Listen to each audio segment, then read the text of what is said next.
normally we bullshit so that we can have a cold open, and we did all of that, but we didn't record a word of it. we could probably do a whole topic on cussing in your game text. Oh yeah. Maybe we can. I don't know if we're gonna do what our bonus content for this episode is gonna be. Maybe we can just do a total aside for the bonus content and just talk about swearing. We should swearing in your game text. We should just replace like every other word in a book with fuck. And then just read it.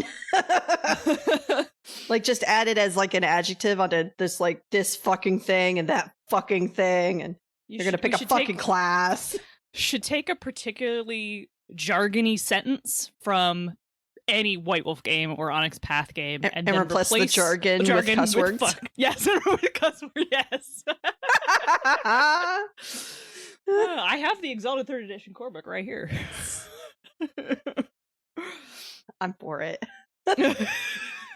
All right. Anyway, are we gonna do this thing? I guess. Should get started? I had to shovel goldfish into my face. I understand. There are priorities here. There were priorities here, and eating goldfish was on the top of the list. Yeah.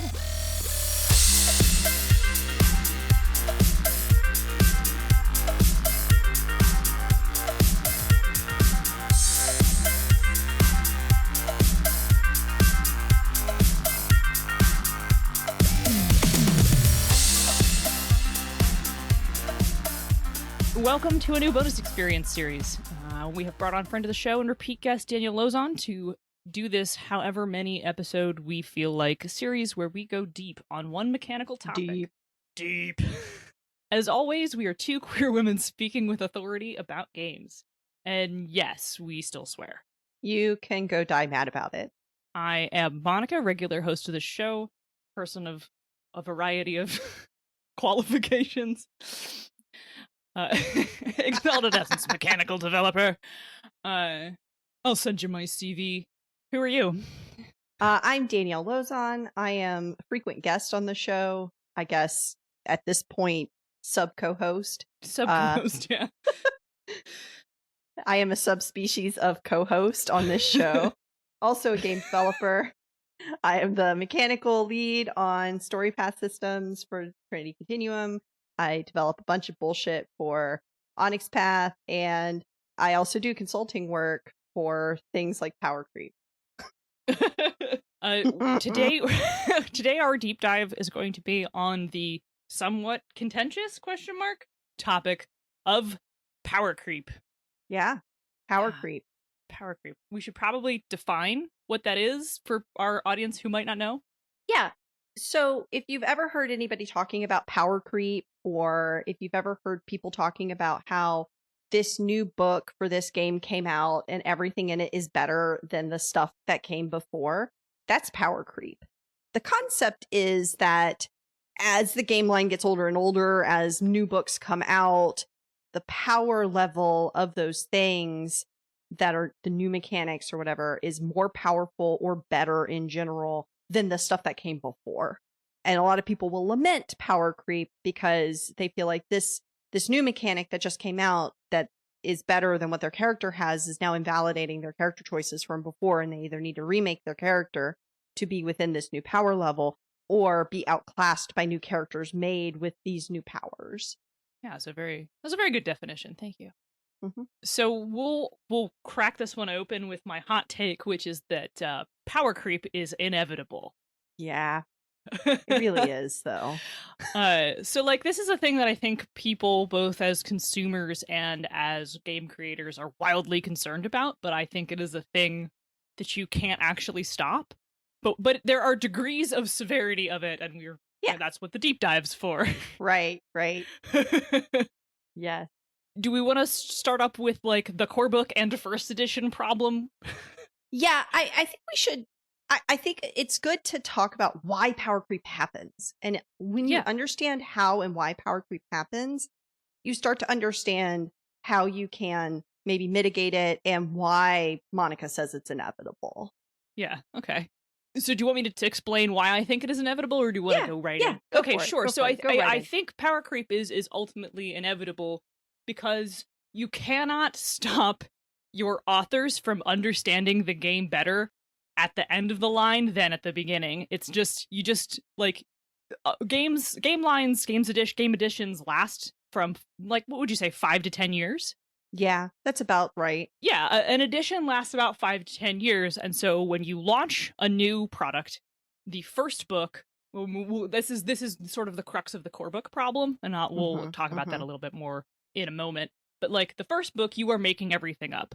Right. And by the last book, presumably you have been playing and writing and working with this game for the past 5 to 10 years. Right. And if you don't get better at using it between the beginning and the end, you suck at your job. I'm like making a face over here like, oh, yikes. Yeah. Yeah. And the other thing is that like you just even everybody involved just gets better and understands it better the longer it goes on. So like the fact that final books are almost always better than first books, unless of course you're looking at a line that has produced so many supplements, you're looking at authors with massive burnout by the last book. Right. But that's different. That's different. Yeah, like the end of the line material is almost always better than the beginning of the line material, simply because mastery happened in the process. Right. So, when you think about that, like I could already point out power creep just like from book 1 to book 2 of books, right? Where when we make book 1, it's brand new. We're just coming up with it. Maybe we're just thinking about it. We're trying to fit all the pieces together. And then by book 2, because we did all that work and then we played it some more and we've done some stuff. And now that we're working on book 2, we've learned so much from point A to point B that now we're like, well, I have so many regrets. And, maybe that's its own talk later of like, perfect is the enemy of done. Right. That is another problem that happens with first edition core book issues, right? Is making a core book is hard. There's a lot of work that goes into it, especially if it's got a brand new system.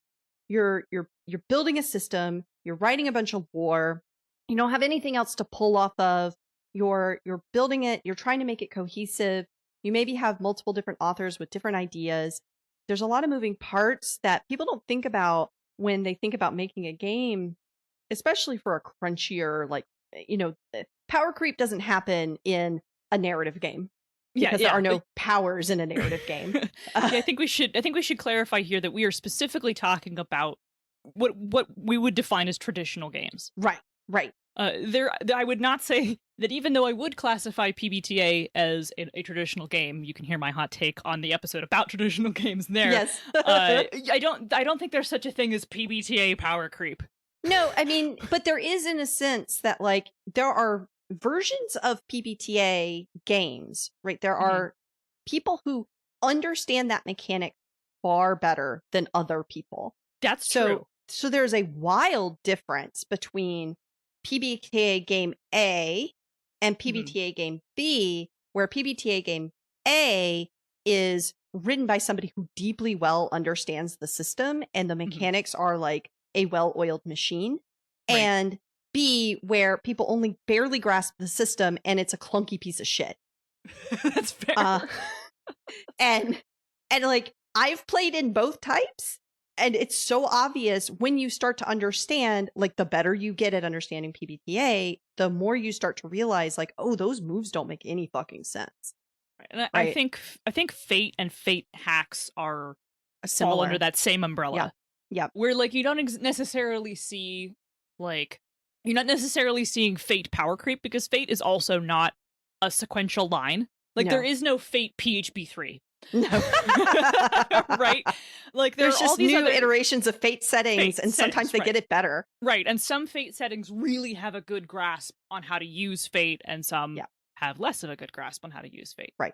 Yeah. And then I think that's, that's a part of that system mastery thing, right? Right. So yeah, as you work on a game line, you're going to gain more and more mastery over the system. And if you don't, then maybe you should stop doing this. Because, if you're not learning from your mistakes, that there is a problem. You should Right. not be repeating the same mistakes over and over again. There's so many more new mistakes for you to be making. It's just senseless to keep making the same mistakes over and over again. Right, you can make a dozen new ones. I know, right? Like, there's so many new ways to fuck up. right. Like, God, it's so uninventive to just fuck up the same way over and over again. I mean, just right, get God. experimental. Mess up another rule. Right. So like that is okay, so that we kind of touched on this, so let me go ahead and define it. Like that is the core book and first edition problem. So like Right. the launch of any game line or series, and we do mean a traditional game line or series, we're not talking about like 10 Candles is not going to have Right. this problem. No. No, like any traditional game, including the many of the ones that we have worked on, like you have your launch book and your first edition, the very first attempt you make at that, literally everyone is guessing. Yep, everybody. Everybody is guessing. Even when we playtest it, there's no amount of playtesting that you can do before a book goes live without playtesting it for years and years that you can do to find all of the problems. You're going to find some big things. You know, you're going to find, this thing just doesn't work, or, oh, these powers like invalidate each other, or, oh, you know, like this falls apart after session, you know, after the 5th roll. Right. Those you will find in playtesting, but you need hundreds of eyes, you need hundreds of plays, you need hours and hours of seeing people break the system.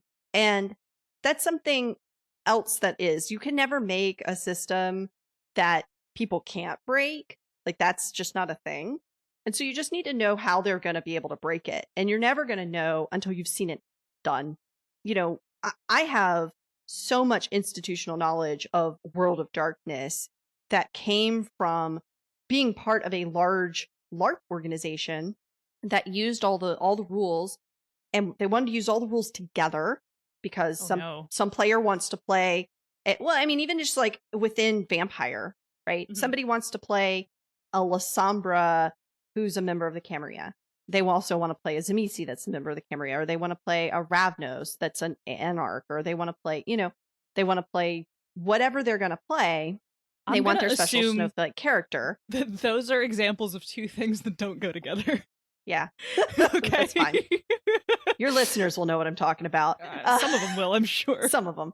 So, you know, essentially they want to play special clans that don't belong in groups.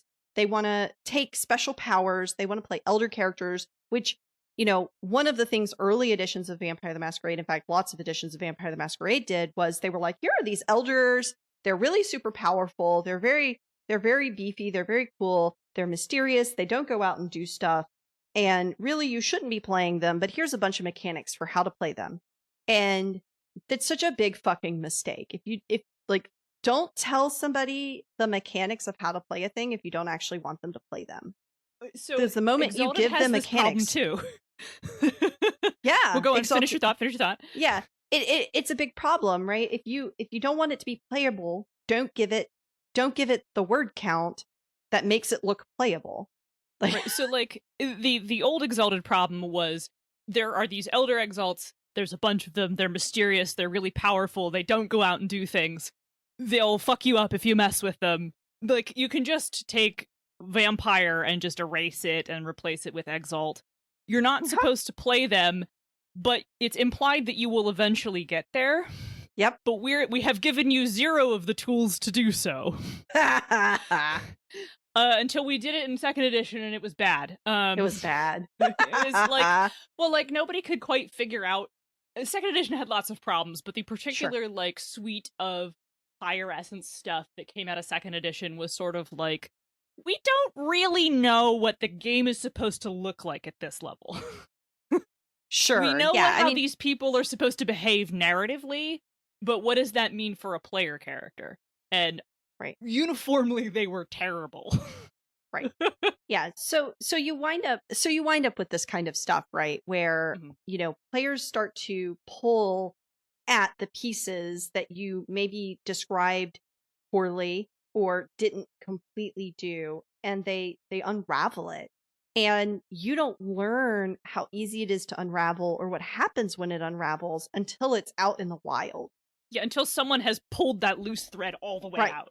Right. And you can't plan for that. Like, you can try to plan for that and you can get some people to pick it apart. But until hundreds of fans are picking it apart, you're not going to get there. And so you may get a lot of eyes on something, and everybody, especially when it's brand new, the fans don't know either, right? You can read a thing and think, oh, conceptually, I understand this. It reads well. I understand how it works. And then you go to the table and you start using it and you go, oh, this doesn't work the way I thought it would. Right. Well, Everybody missed the fact that there is a keyword missing in this description. yep. Everybody, literally. Everybody, literally, definitely there's been a case where something I wrote was missing, like, its key function. Like, the description is there. You can sort of figure out what it's supposed to do, but I missed it. The developer missed it. The in-house playtesters missed it. The out-of-house playtesters missed it. The Kickstarter backer errata missed it. The Discord 2 years later is like, this doesn't work. Yep. Welcome to first edition. Shins. Yep. And that's an interesting thing. And I say first editions because you're talking about like Scion, right? I am talking about Scion. Yeah. You were correct. And Scion is Scion second edition. It is a second edition, but it is a second edition in name only. Yeah. Its edition difference is as wide as the edition difference between, say, like third edition and fourth edition D&D. And even wider than that, actually, because I was going to say even bigger than that, because even wider, because the mechanics, like the framework of the mechanics in at least between third and fourth edition is the same. You roll a d20 and they work similarly. In the only similarities between first and second edition Scion is you roll d10s. Right. They do not work similarly. No, not even a little bit. And so there's a huge, like, we created a whole brand new mechanical system in StoryPath that has hallmarks. It's bad, actually, because when I talk about it, I'm like, yeah, there are hallmarks that it looks a lot like the storytelling systems that you're used to seeing. It's definitely got roots in the White Wolf, D10 system, but it has attributes, it has skills, it uses those to create a D10 dice pool, and that's where the similarities stop. And successes. It's got successes, yeah, and difficulty. Right, but how those work together is so different. And people who are used to storyteller systems are like, yeah, this looks so familiar. I don't understand it. And they like get caught up on how similar it looks, but then it just doesn't work the way they're expecting it to. Yeah. And then get kind of mad about it.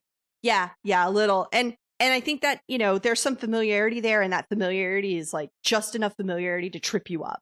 But beyond that, let's talk about how power creep works. Let's get back to that.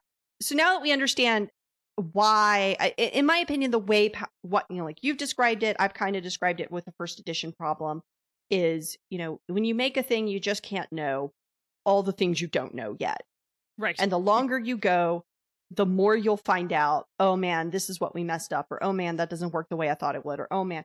And so when you start making more books for the line, inevitably you want to fix those mistakes.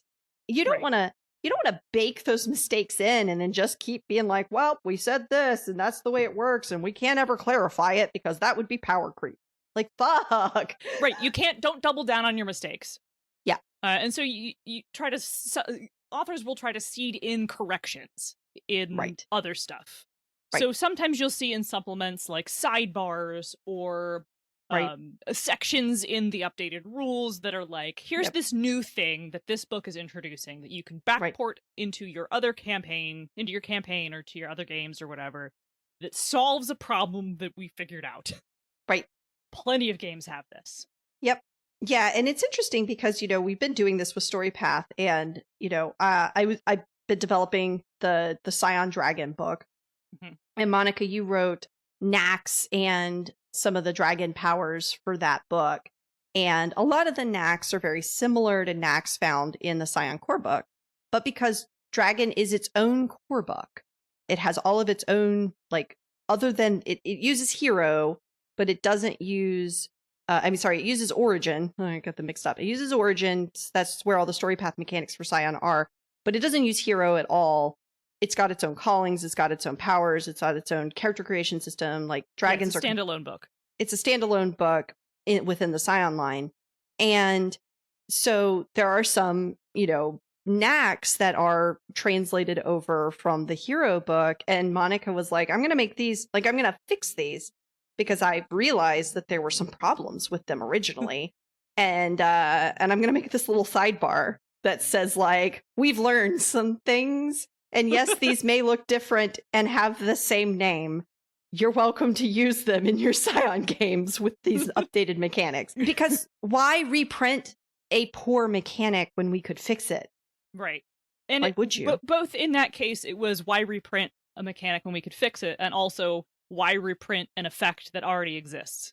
So there were, because of the overlap between the two, I was like, well, so I already wrote stuff that would fit here. Mm-hmm. So what if I just what if it got a cleaned up version and just explicit permission that you can use this version instead? And I think we fixed a couple tags too that were missing stuff, which were all, remember when I was like, the in-house playtesters missed it, the out-of-house playtesters missed it, right. The developer missed it. Everybody misses it. Everybody missed it. Sometimes except... that happens. Right. 2 years later, the Discord is like, this is broken. Yeah. So, you learn and move on. And, I think we said this earlier, you cannot make a system that doesn't break. You just can't. Someone will find the loose thread in your scarf or your whatever, and they will pull on it.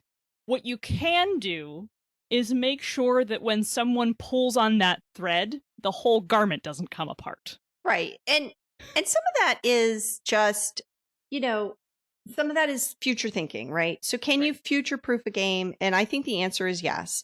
You can, yeah.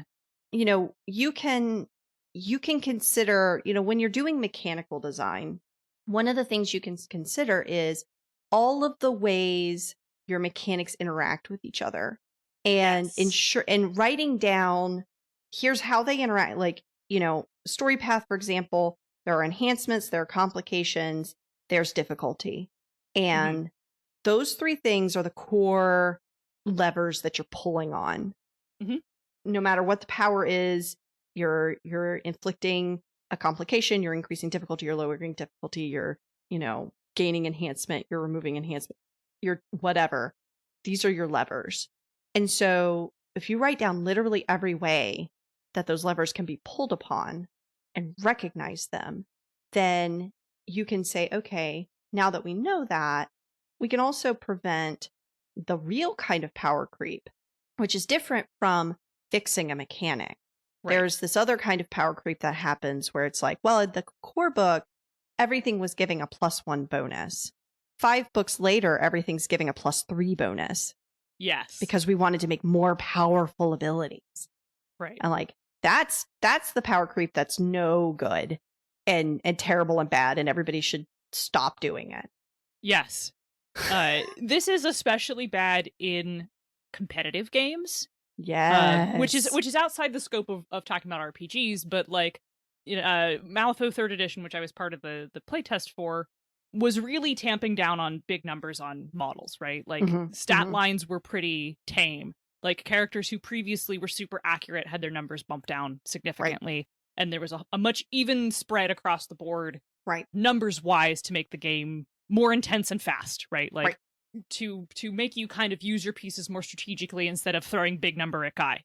Right. The most recent, the new faction is coming out, and I'm like, oh, I see 7s are back on the menu. Mm-hmm. Oh, you toned down everybody else's stats for the beginning of the game, and now you're like, this guy's allowed to have 2 7s in defensive abilities, and I'm like, what the fuck, man? That's high. For the record, it's very high. Where 5 is the normal stat number, and so you're looking it was okay, so we've gone back to big number is okay, even though you very clearly stated in your your core rule set that we weren't doing this anymore. That was the problem previously. Yeah, it's interesting to me because that does happen, right? Right. If you, and that's something that I commend later editions of like Dungeons and Dragons and stuff like that. We talk about power creep and system mastery, and like something like third edition got moved into 3.5. And one of the things that 3.5 did of releasing a whole new edition was it took all the mistakes and all the bullshit that they had learned, and like, oh my god, you can have a crit range of like 11 to 20 in third edition, and like, let's fix that shit because that's not good. Right. Because, whatever. But then towards the end of 3.5 books, it started happening again. And kids, I was just about to make a kids these days don't know about confirming criticals. Anyway, carry on. Yeah. So yeah, and that is one of those things where it's very interesting to me, where you can try to design tight math, right? But you have to put stipulations on that tight math, right? Like, one of the things say Scion tried to do and is holding to is that there is a range of enhancement and successes and scale and all this kind of stuff that makes that math really tight. And if you step outside the bounds of that, you create a problem. And it takes strong leadership and direction to prevent authors from just breaking those bounds. Yes. Right. And that's part of the problem too, is that when a game line has gone on for so long, you may wind up with new people working on it who are like, well, why can't I have a +5? Well, because that breaks the math. Stop. So let me switch gears for a sec and talk about future proofing and talk about essence, which is a thing that I've spent like a lot of my time in the last 3 weeks working on, because it's in development now. And then we just did a round of testing at Metatopia, and this is right after it, dating this episode. So one of the things I would date this episode. Oh, thanks. So one of the things that it does is right up front in the core rules puts a hard cap on a bunch of stuff. You cannot add no effect. Now, no combination of effects can add more than 10 dice. No combination of effects can add more than 5 successes. No combination of effects can bump your static values, such as soak or defense, 5 above its base margin. Or in a margin of 5 above the base. So if you have a defense of 5, you can bump it up to 10. If you have a soak of 8, it can go to 13. Right. And that is your base value, so that's like whatever you calculate it from, and then any special effect you have that increases it beyond then cannot increase it above a margin of 5. And then it follows that with, unless it specifically says otherwise. Right. So if we were to get a line, which we are not expecting to, so please don't take this as like foreshadowing, listeners. It's just a hypothetical. It's a hypothetical. So let's theorize that it gets its own line in some pie-in-the-sky imaginary world. We would have to prevent people from deciding that every effect breaks the rule. Right. Because I could see that happening. Right. Well, I think that this is a charm, and charms should be able to break rules. That's literally what they're described as. Yeah. Breaking the caps is a sometimes food. Yes. Just like cookies. Yeah, it's interesting. I say it's interesting, but it is worth thinking about, stacking and how much things can stack and whether or not you give permissions to those things. Also on the player side of things, because like you said, players will find all the things that like hang out together and put them together, and they're looking for synergy. And it's good to build synergy into your game, but synergy should be choices. It shouldn't be, there's something that I often kind of stick to when looking at powers or mechanics or special abilities and things like that, is if an option that you're presenting to a player is so good that that player has to take it or feels like they have to take it to be any good at what they're doing, then it shouldn't be an option. It should just be given to them. And this is something that, there's other mechanical design thoughts on this, but it helps prevent that power creep issue, right? When you think about, okay, if, here's this ability, like here's this thing that gives you the permission to do X, and X is attacking, or something super mundane or so good that everybody's going to want to do it. Then if you make that a special power, and the option that I'm putting it up against is, say, oh, instead of attacking, I could do that, or I could make a basket. Well, like, why would I pick making a basket when I could attack? And maybe there are people who will find reason to not pick the attack, but for the most part, it's you need this to play this game properly. So we should just let you do it. We shouldn't make it a special ability that is a choice because it's not actually a true choice.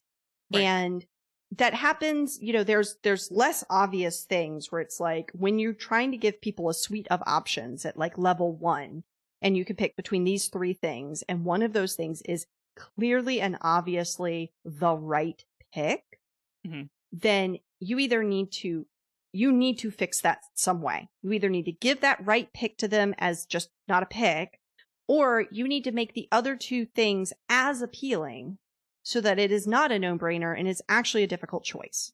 Right. So this I think ties into like Eddie loves to say there's no such thing as balance, and I love to disagree with him. Yeah. Because balance does in fact exist. It is this that we're talking about. Right. You can, air quotes, balance a game by minimizing the choices. Okay, right. So you can, just like you can never prevent power creep because you will ultimately attain system mastery as you go along, the natural kind of power creep, not the shitty kind. Yeah. You also cannot always prevent one option from being slightly better than another. Because they're being written by human beings, and so not all of them are going to be winners.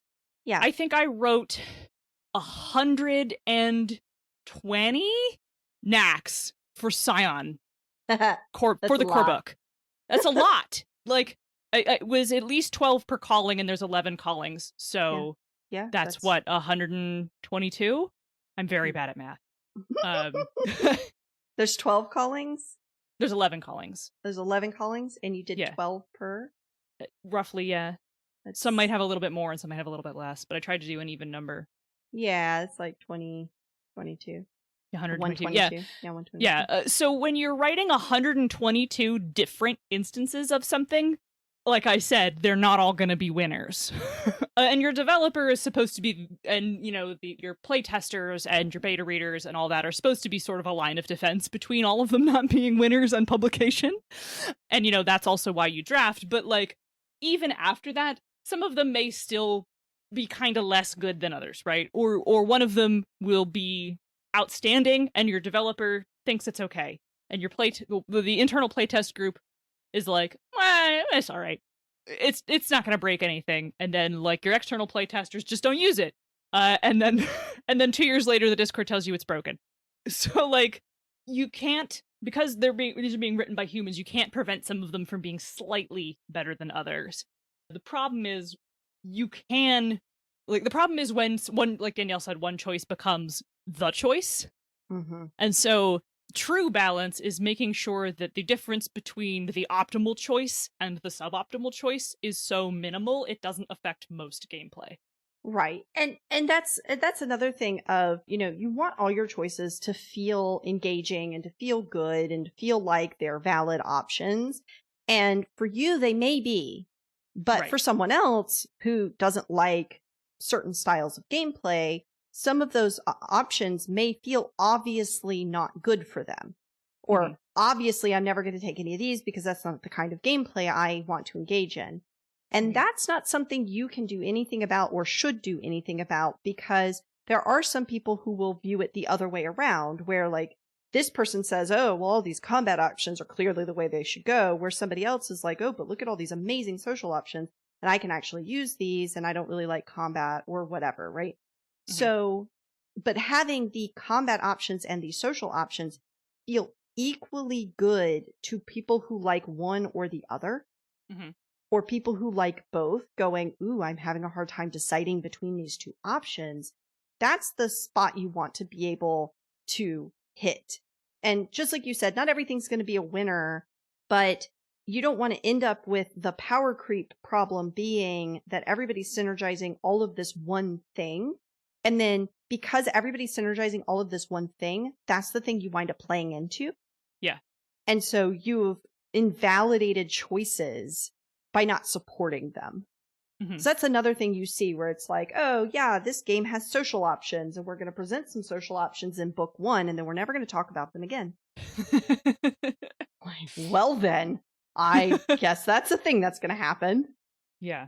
Oh yeah, I had a conversation, a weird brief conversation on Twitter with someone, a mutual but not a person I know, who was like, people who invest in being bad for roleplay purposes and people who are munchkins should behave the same, and if the game doesn't acknowledge that, this is a problem with the system. And I was like, yeah, the game should minimize the difference between an optimal choice and a suboptimal choice, and like, right. The core rules should not mandate system mastery. And they were like, I mean the opposite of that. And I was like, except that the inverse property is true. Like, if your system, it is still a problem with the system if the system allows you to have a -3 charisma starting, because people will think that's air quotes fun. Y'all have gotten the rolling for stats brain rot. It's shitty. It isn't actually fun. It kind of sucks. And you convinced yourself that somehow doing this air quotes bad thing is entertaining. Yep. And if you're listening to this getting mad because you've done that, die mad about it.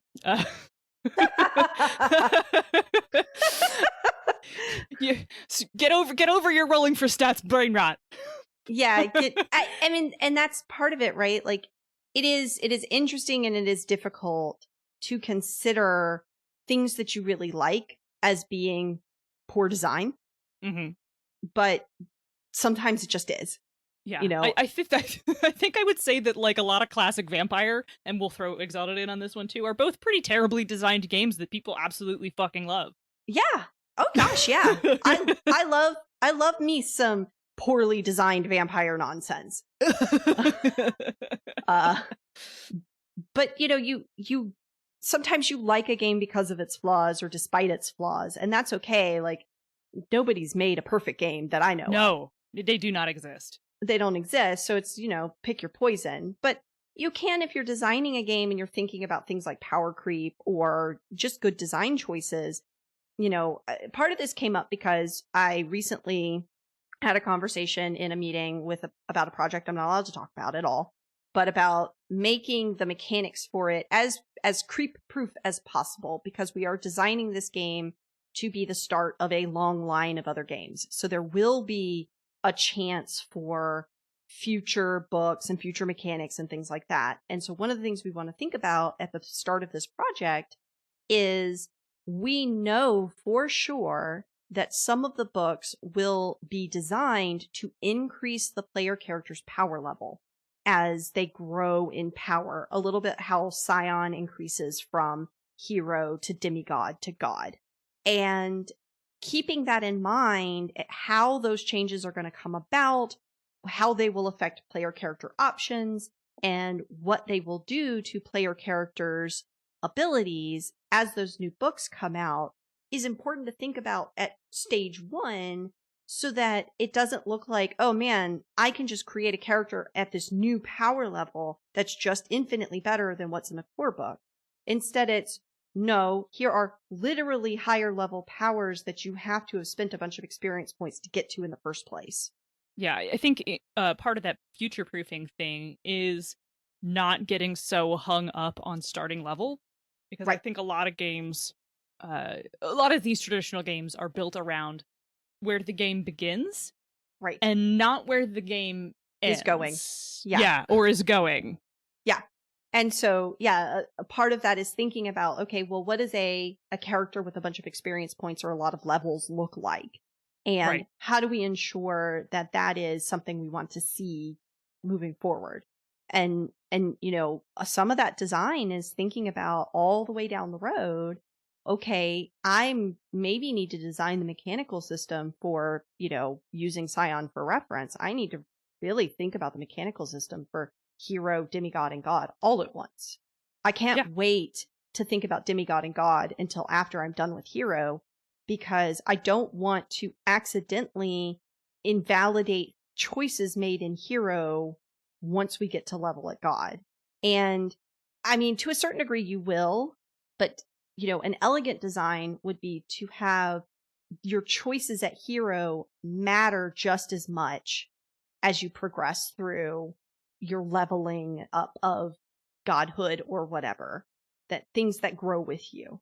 That's not a direction that Scion took, but it could have very well been one. And it could have worked in a way that would future-proof, here are these characters that are moving through these games, and maybe Demigod is a very different game from Hero, and maybe God is a very different game from Demigod and Hero, but you can keep the same characters that progress through all these levels, and your choices at the beginning still matter by the time you get to the end. Mm-hmm. And that could be a cool way to do it. It's not what we did, but it is something to think about, right? And it's sort of what we did. Sort of. It's sort of what we did. Sort of. Sort of. I was involved with it. It's sort of what we did. I understand. I'm not saying that it's. I'm not saying that. I'm not saying that there isn't some consideration, right? We absolutely considered, but all three systems weren't designed at the same time. They were not. No, that is true. Right. That is 100% true. Yeah. So I think like with this thing we're talking about, considering where your game is going to go is really important. Yep. And I think more important than people give it credit for. Oh, absolutely. Well, that puts us at like 49, where we're 30 seconds shy of 50 minutes, which is plenty for a regular episode. So I think we can wrap.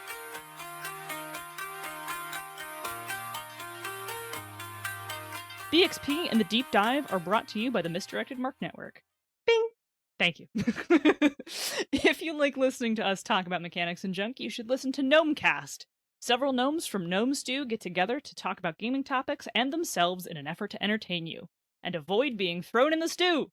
You can support BXP by becoming a patron. Give us $1. What could it hurt? Sometimes we do live shows. We haven't done it in a while because Ray's been really, really busy and dealing with a lot of real life stuff. But we'll get back to it soon, I promise. You can go to patreon.com/bonusexpcast and toss us $1. We are always very thankful whenever people become a patron.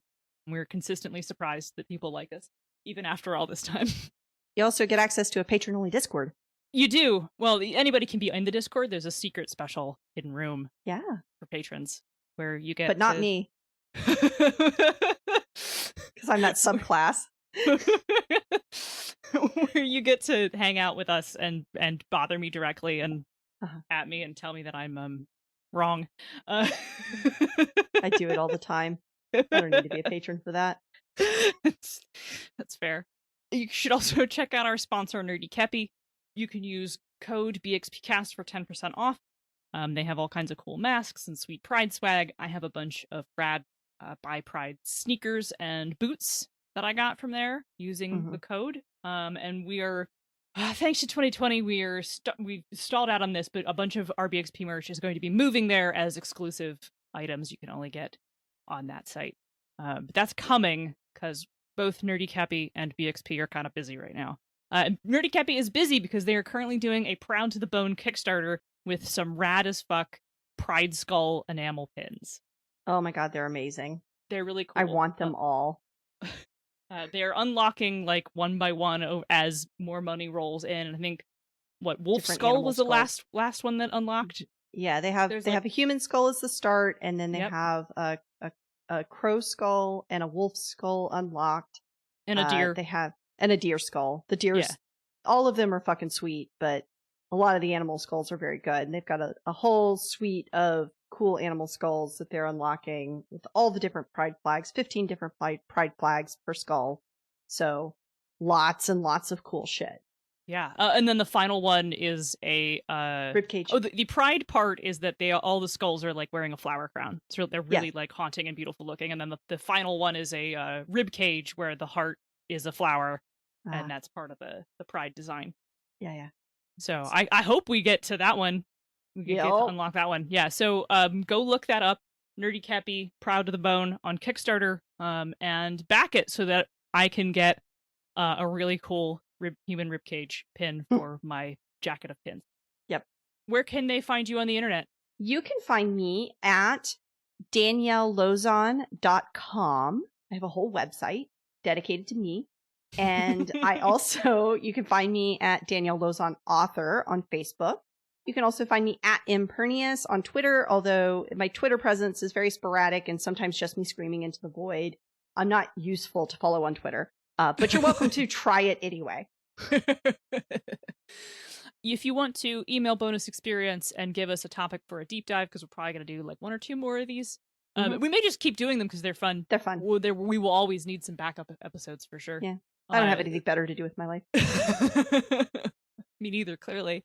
You can email us at bonusexpcast@gmail.com, or you can holler that suggestion to us at Twitter at bonusexpcast. And if you want to follow me, which I don't advise, but go for it, I am at Zenith Sun. Excellent. All right, so everybody get out. Go, hey. Sky, I gotta do stuff. I got shit to do. Okay. All right, change it if you want to.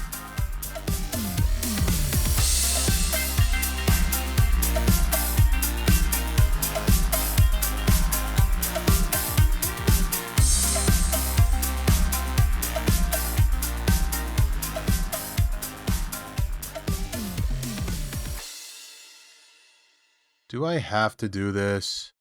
Ugh, fine. Bonus Experience is written and produced by Monica and Ray, and this episode features special guest Danielle. And edited by Margaret. Our logo and art is by Nino Studios. Find her on Facebook and Instagram. Our theme song is Reuse Noise with the Light by CDK, and is used under the Attribution Non-Commercial Creative Commons license. BXP is part of the Misdirected Mark Network. Ugh, I'm not reading this. Fuck it. Bye.